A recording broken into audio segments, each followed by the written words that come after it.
L'apprenti sorcier de Paul Dukas, l'histoire musicale d'un sorcier qui veut maîtriser les éléments. C'est aussi un peu celle des chefs d'orchestre. Inspirer, contrôler une centaine de musiciens pour donner naissance à une œuvre. L'Italien Daniele Gatti dirige l'Orchestre national de France depuis 2008. La psychologie, c'est aussi important. Et dans le monde de l'orchestre, tu as l'orchestre comme un instrument qui est composé d'êtres humains. Le balance entre les deux, c'est difficile. À Bucarest, où vient de s'achever le festival Enescu, un rendez-vous renommé de musique classique, de grands chefs sont venus diriger des formations prestigieuses. Pour le Roumain Tiberiu Soare, à la tête ici de l'Opéra national de Bucarest, diriger, c'est avant tout communiquer. Un chef d'orchestre trouve les moyens de développer sa personnalité et sa vision à travers l'orchestre qu'il a devant lui, à travers les musiciens avec lesquels il travaille.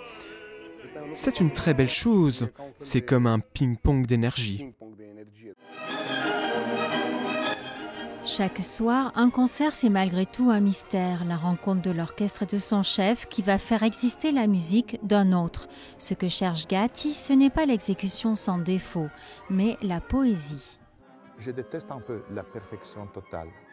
J'ai parlé avec mon directeur de production et j'ai dit, écoute, si tout dans les post-production, mais aussi pendant l'enregistrement, on doit chercher la poésie. S'il y a une petite erreur, là c'est la petite erreur.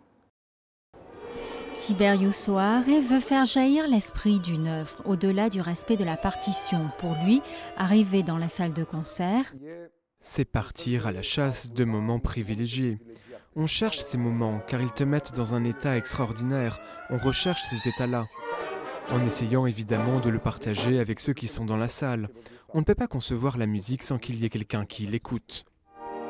Enfant, Daniele Gatti rêvait de football, Tiberiu Soare d'être pilote de chasse, jusqu'à ce que la musique s'empare de leur vie.